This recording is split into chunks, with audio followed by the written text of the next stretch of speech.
सबसे पहले मुझसे बाद में कुछ क्षेत्र के आदरणीय अध्यक्ष जी राठी जी भी बोलेंगे। मुझसे पहले ही बोलना था हालांकि, और राव साहब अध्यक्ष जी हैं, तो आप सब लोग सुन के जाएंगे। सबसे पहले मैं इस कैथल की धरती को नमन करता हूं, जिन्होंने अपने साहस का परिचय दिया। जिस तरह हम लोग सहारनपुर में अभी कुछ दिन पहले अपनी ताकत से शासन प्रशासन और ऐसे लोगों को जो अपने मन मस्तिष्क में किसी तरह का घमंड पाले हुए हैं, उनको आईना दिखाने का आप लोगों ने काम किया था। मैं इस गुर्जर भवन पर दूर दराज से चलकर आए सभी महानुभावों का, अपने सभी बुजुर्गों का, ऐसे लोगों का जिन्होंने अपनी पूरी उम्र इस समाज की सेवा में गुजार दी, मैं उन सभी साथियों के चरणों में, बड़े बुजुर्गों के चरणों में नमन करता हूं। और आज जिनके आयोजन में, जिनकी मूर्ति के अनावरण में वो ऐसे हमारे समाज के ध्वजवाहक, जिनका दूर सुदूर से लेकर और पूरे भारत में छत्र राज रहा, जिन्होंने अपनी कार्य कुशलता से, अपने पराक्रम से, अपने शौर्य से अपने नाम को जलाया, ऐसे गुर्जर सम्राट वीर भोज जी के अनावरण में आप लोग पहुंचे हैं। मैं प्रत्येक नौजवान साथी को उसके जोश और खरोश को नमन करते हुए यहां पर मंचा सीट हमारे बड़े 2 बार के विधायक आदरणीय लीलाराम गुर्जर जी को, अध्यक्षता कर रहे राव साहब को, और साथ साथ शानदार तरीके से भारतीय जनता पार्टी के जो विधायक यहां पर जिलाध्यक्ष हैं, उन्होंने बात अपनी रखी। मैं सबसे पहले आप पूरी टीम को बधाई देता हूं कि किसी की हिम्मत नहीं हुई, पूरे प्रशासन की सहारनपुर में ठीक विपरीत परिस्थितियां थी। ये मनीष भाई बिल्कुल ठीक बोल रहे हैं बात, लेकिन मैंने देखा जहां से चले और जहां तक पहुंचे, किसी की बीच में हिम्मत नहीं थी रोकने की, टोकने की। यार सब लोगों की ताकत है, आपको बधाई देते हैं। और ये नौजवान साथी जो जोर से लग रहे थे, जिनके कदम कदम पर ऐसा लगता था कि जमीन फट जाएगी, और आपकी उड़ान, ये आपकी उड़ान, मैं आशा करता हूं कि आपकी उड़ान, आपका भविष्य ऐसा उज्जवल हो, ऐसा बेहतर हो कि आने वाली नस्लें आपसे सीख लें। यहां पर हमारे साथी रविंदर भाटी जी बैठे हैं, जो पूरे देश में मध्य प्रदेश, राजस्थान, दिल्ली, उत्तर प्रदेश, हरियाणा, उत्तराखंड, सब जगह जा जाकर जिस तरीके से समाज को जोड़ने का काम कर रहे हैं, ये काबिले तारीफ है। मैं आपको बधाई देता हूं, इस मंच से बधाई देता हूं, और आपकी हौसला अफजाई करता हूं। जिस कदम पर आपका मौका लगेगा, हमें याद करेंगे, हम निश्चित रूप से आपके साथ खड़े नजर आएंगे। अभी मनीष भाई बोल कर गए, मैं हमारे साथी पीछे संचालन कर रहे थे, उन्होंने टोका और उसके बाद देखा एकाएक मनीष भाई का जोश बढ़ा, और जो ऐसी बातें थी जो उनके मन और मस्तिष्क में थी, वो आपके पास तक जल्दी से पहुंच गई। मैं बधाई देता हूं। उत्तर प्रदेश में भी इस समय भारतीय जनता पार्टी की सरकार है, लेकिन जब समाज को मौका आया, जब समाज के लिए खड़े होने का नंबर आया, मुझे उस चीज का मलाल ताउम्र रहेगा कि मैं सहारनपुर के प्रोग्राम में नहीं पहुंच पाया। और मलाल इसलिए रहेगा मनीष भाई, क्योंकि मेरे मन में थी ये बात कि मैं जल्द से जल्द पहुंच जाऊं, क्योंकि वोट डालना था। एमएलसी का वोट था और हमें वोट अपना विधायक का जो वोट था वो वोट डालना। लखनऊ से चला तो मन में एक बात थी कि किसी भी सूरत में पहुंचना है। हम लोग कोशिश किए लेकिन नहीं पहुंच पाए, लेकिन मौके और बहुत आएंगे, जैसे आज आ गया मौके और भी पहुंचेंगे।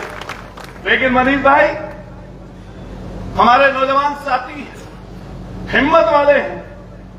हम और आप सब लोगों को मिलकर जब कभी ऐसा मौका आएगा कि कहीं पर इकट्ठा होना पड़े, अगर आपकी मिस कॉल भी आएगी, आपका एक मैसेज भी आएगा, तो आपका ये भाई आपके साथ कंधे से कंधा मिलाकर खड़ा नजर आएगा।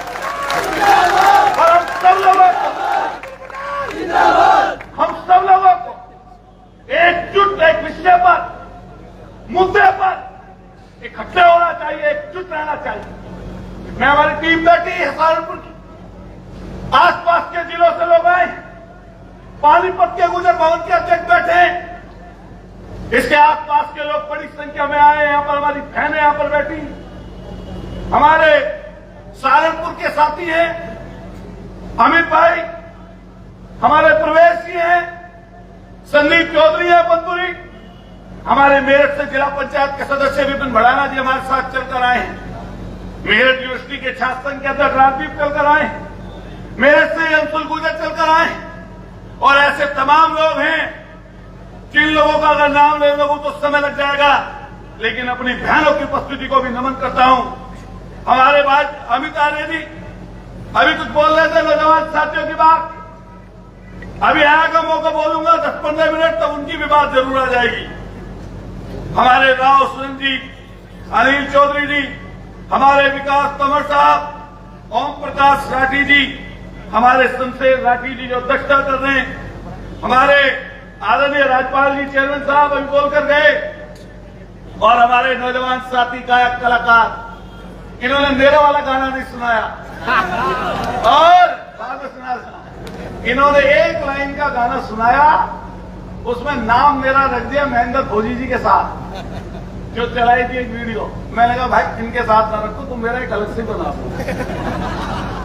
तो मेरा गांव का नाम बताओ, हमारे बड़ों का नाम बताओ, क्योंकि पहचान, किसी की भी पहचान उसके मां बाप से होती है, किसी की भी पहचान उसके समाज से होती है। ये दल और पार्टियां, ये पद और ओहदे आते हैं और जाते हैं, ये समाज हमेशा खड़ा रहता है, खड़ा रहता रहेगा। और कोई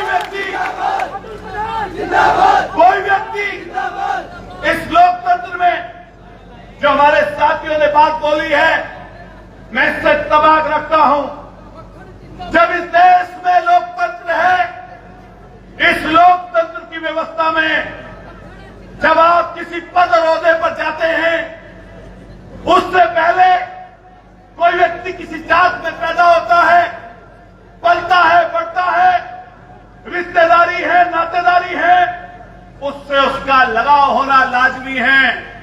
और लगाव अगर नहीं होगा तो मैं कहता हूं कि वो व्यक्ति खुददार नहीं, वो व्यक्ति स्वाभिमानी नहीं, उससे उसका लगाव होना लाजमी है। लेकिन दोस्तों, साथियों, बड़े बुजुर्गों, जब आपके ऊपर जिम्मेदारी आती है, जब व्यक्ति कोई विधायक बनता है, सांसद बनता है, किसी गांव का प्रमुख चुना जाता है, किसी परिषद में अध्यक्ष बनता है, तब उसकी जिम्मेदारी 36 बिरादरियों से होती है। यह ध्यान रखना नौजवान साथियों।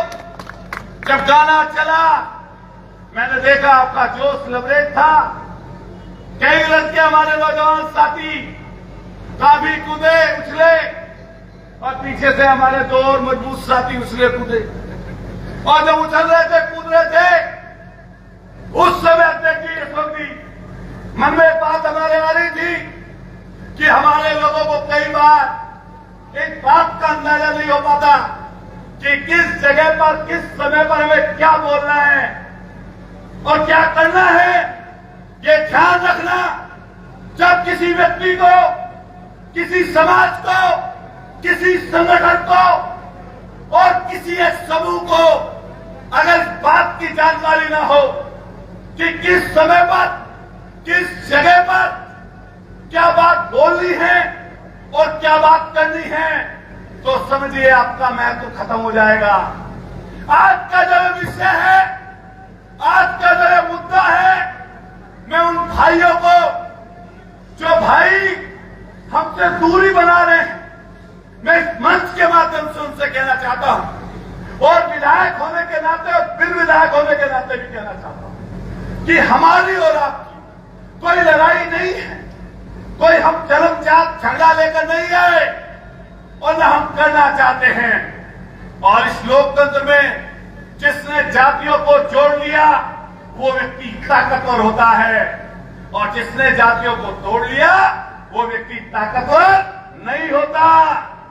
कभी कभी हम सब लोग देखते हैं कि हम अपने से ताकतवर की तरफ ज्यादा भागा करते हैं, ऐसे ताकतवर की तरफ जो कभी हमेशा जिंदगी भर जिंदाबाद और जिंदाबाद के अलावा कोई आपको कोई चीज उनसे नहीं मिल रही। लेकिन ये भूल जाते हैं कि ये समाज बहुत बड़ा है, समाज एक जाति का नहीं वरन कई जातियों से मिलकर बनता है, अन्य अन्य जातियों के लोग समाज में होते हैं। और जब ये लोग ताकतवर होते हैं तो उनके पीछे जब आप चलते हो तो आपके ऊपर दया होती है। जब हम ये भूल जाते हैं कि हम अपने से कमजोर व्यक्ति के साथ व्यवहार कैसा करते हैं। मैं जिस संरचना से एमएलए बनकर आया हूं, उस संरचना में एमएलए बनने पर मैं पिछले 14 साल तक एक ही जगह रहकर मशक्कत करता रहा। कई बार ये बात आती है जब हम राजस्थान, मध्य प्रदेश, अलग अलग स्टेट के जगहों पर जाते हैं कि भाई ये दिल्ली से आए हैं, नोएडा से आए हैं, मेरठ से आए हैं, तो कहीं चुनाव लड़ने तो नहीं आए हमारे बीच में। तो मैंने हमेशा एक बात अपने मन में सोची कि अपनी जमीन खुद हम तैयार करेंगे। और देश की आजादी के बाद जिस सीट पर अतुल प्रधान एमएलए बना है, हमारे समाज का कोई व्यक्ति एमएलए नहीं बना था। हमने 15 साल मशक्कत की, 15 साल मशक्कत। नौजवान साथियों, आर्य जी की बात आ रही है, अब सुनना गौर से। और जब 15 साल मशक्कत की, 2012 में 27 साल की उम्र में हम लोग एमएलए का चुनाव लड़ लिए। पहला चुनाव हार गए, नए थे, स्थापित होने में समय लगता है। जो ताकतवर लोग होते हैं वो जमने नहीं देते, लेकिन ये ध्यान रखना, जो मेहनत करता है, जो संघर्ष करता है, जो त्याग करता है, जो अपने ऊपर विश्वास रखता है, जिसमें कुव्वत होती है संग्राम करने की, पराक्रम करने की, वो हमेशा सफलता पाता है। नौजवान साथियों, किसका जिक्र कर रहे थे आप? जिनका जिक्र कर रहे थे, हमारे वहां पर भी कई लोग सोचते थे कि वो सीट उनकी बपौती है। और आपने नाम सुना होगा, हमारे सामने जो शख्स वहां पर चुनाव लड़ता था, वो कहता था कि 35 सालों तक मैं हारने वाला नहीं, कोई और सीट ढूंढ लो। मैंने कहा कि 35 सालों तक अगर हारूंगा तो यहीं पर चुनाव लड़ूंगा, और सीट तैयार की, और उसी सीट पर बम्पर वोटों से चुनाव हरा दिया। हजारों करोड़ का है वो व्यक्ति पैसे में, संगठन की वोट बहुत ज्यादा है, लेकिन हिम्मत की, साहस दिखाया और उसी के ऊपर विजय हासिल की। इसलिए नौजवान साथियों, कहीं पर जाओ तो दया के पात्र मत बनना। अगर दया के पात्र बनोगे, दया में आपने देखा होगा कहीं चौराहे पर, नुक्कड़ पर अगर कोई मांगने वाला व्यक्ति खड़ा रहता है, ये ध्यान रखना है बात जो लाइन बोल रहा हूं, तो अगर खुले हुए पैसे जेब में नहीं होते तो हम गर्दन दूसरी तरफ घुमा देते हैं, और सबसे जेब में सबसे छोटा सिक्का उसके हाथ में डाला जाता है। इसलिए क्योंकि उसको हम दया के रूप में वो चीज दे रहे होते हैं। लेकिन हक छीनने वाले, हक को समझने वाले, हक को जानने वाले अगर किसी समय, किसी मौके पर समय को चूक जाते हैं तो फिर कई बार आपको सदियों तक रोना पड़ता है। जब हम बात एमएलए की करते हैं, जब बात सांसद की करते हैं, जब हम मंत्री समूह में होने की बात करते हैं तो ये बात तो सच है कि आपके जितने विधायक होंगे, प्रतिनिधि होंगे, आपको लाभ पहुंचेगा, मदद पहुंचेगी। लेकिन ये भी बात ध्यान रखना, मुख्यमंत्री का पद और ओहदा बहुत बड़ा होता है। वो किसी भी स्टेट का मालिक होता है। हम राजस्थान में गए, रविंद्र भाई भी वहां पर थे, मनीष भाई, आदरणीय अध्यक्ष जी, तो वो पुष्कर में हमारे मसीहा जिन्होंने लड़ना सिखाया, कूदर नाम को आगे बढ़ाया, ऐसे कर्नल करोड़ी सिंह बैंसला, उनकी मौत के बाद, उनकी मैं तो कहता हूं शहादत के बाद, उनके बेटे विजय सिंह बैंसला निकले और उन लोगों ने अस्थि में आपके अस्थियां लेकर कलश में यात्रा निकाली और पुष्कर में प्रवाह करना था। मैं भी उस मंच पर था।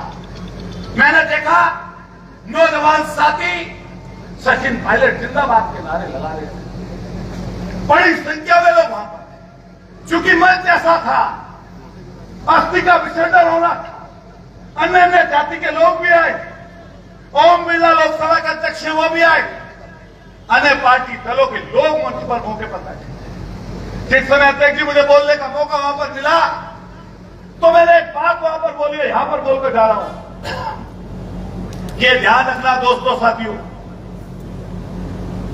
अगर मौका मिले विधायक बनाने का तो चूकना मत, बुराइयां मत खोजना, बना देना। और अगर सांसद बनाने का मौका मिले तो सांसद बना देना।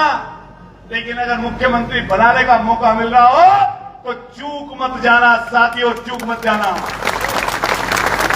इस देश में दो बड़ी विरासतें हैं।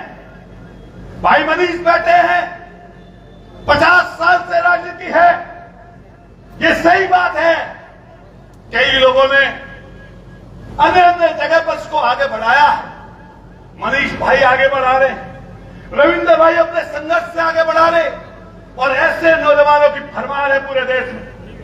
कई जगह पर 2 लाख वोट है, 2.5 लाख वोट है आपके हरियाणा में, और गुर्जर समाज के लोगों की संख्या 14,000, 15,000, 20,000, 18,000 है। ये भी ध्यान रखना, अगर जातियों से झगड़ा कर लोगे, जातियों के लिए शब्द बोलोगे, अगर अपनी जबान से एक बार 100 बार जिसके काम किए हो, अगर उसकी जाति के लिए एक शब्द गलत बोल दिया तो आपका वो व्यक्ति कभी जिंदगी भर नहीं रहेगा। इसलिए जहां पर कुछ बोलो, जहां पर कुछ सोचो, उस समय सोच कर बोलो कि अगर ये बोलेंगे तो इसका ये नुकसान हो सकता है, और अगर ये बोला तो भविष्य में इसकी रूपरेखा अच्छी हो सकती है। तो मैंने ये बात कही वहां पर कि राजस्थान के साथियों सुनो, एक विरासत है कर्नल करोड़ी सिंह बैंसला की, वो विरासत बैठी है मन पर विजय सिंह बैंसला के रूप में, और दूसरी विरासत है सचिन पायलट, राजेश पायलट जी की विरासत के रूप में। अगर ये दोनों लोग विपरीत दिशा में काम करेंगे, जोर लगाएंगे, तो संपूर्ण समाज का नुकसान होगा। दोस्तों साथियों, अगर ये एक दिशा में चलेंगे, बंद कर चलेंगे, इकट्ठा होकर चलेंगे, तो समाज का, लोगों का, पूरे प्रदेश का वो लोग उद्धार कर सकते हैं। इसलिए हमें लड़ाना नहीं है किसी को, ये समझना जानना, जब अपनी ताकत का आप एहसास कराते हो लोकतंत्र में, तो 2 तरीके होते हैं नौजवान साथियों, बड़े बुजुर्गों। एक मौका होता है, एक तरीका होता है जनता को इकट्ठे करने का। इकट्ठे जनता होती है तो एहसास कराती है कि हम इतने ताकतवर लोग हैं, सिर गिन लो, ये हम लोग हैं। और दूसरा लोकतंत्र में तरीका ताकत दिखाने का होता है, बटन दबाकर, वोट देकर। और तीसरा तरीका कुछ नहीं होता।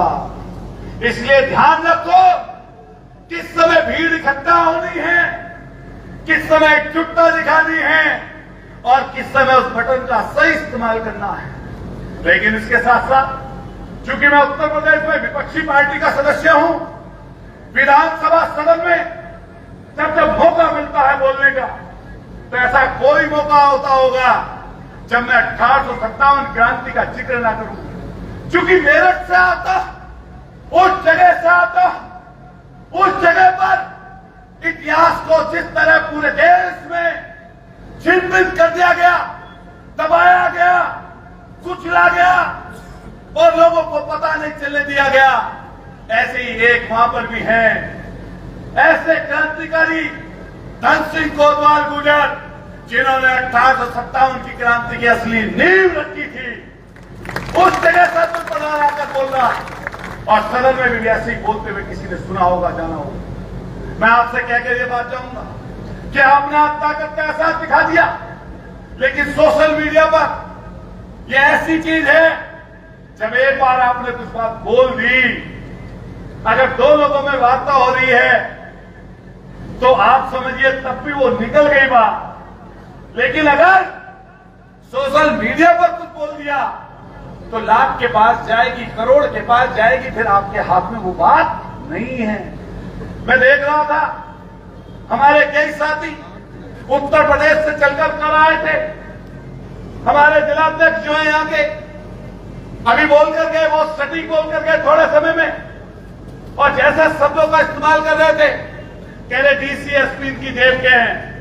अरे इन्होंने ताकत रख रखी है तो इनकी जेब के हैं, तुम भी ताकत रखो, तुम भी अपनी जेब में रख लो भाई, तुम भी अपनी जेब में रख लो। इसलिए ध्यान रखना नौजवान साथियों, अगर छोटी मोटी किसी से चूक हो जाए अपने व्यक्ति से, किसी ने 25 साल 20 साल आपकी सेवा की हो, तो उसके बदले में उसको शब्द कभी मत बोलना। और ये ध्यान रखना, हम लोग जाट समाज की बात करते हैं कई मौकों पर, कई जगहों पर, और मैंने अपने लोगों को कंपटीशन के स्वरूप जाट के खिलाफ बोलते हुए देखा है कि जाट समाज कंपटीटर है हमारा। लेकिन मैं हर वक्त से बोलता हूं कि अच्छी चीज मिले ले लो और बुरी चीज मिले छोड़ दो।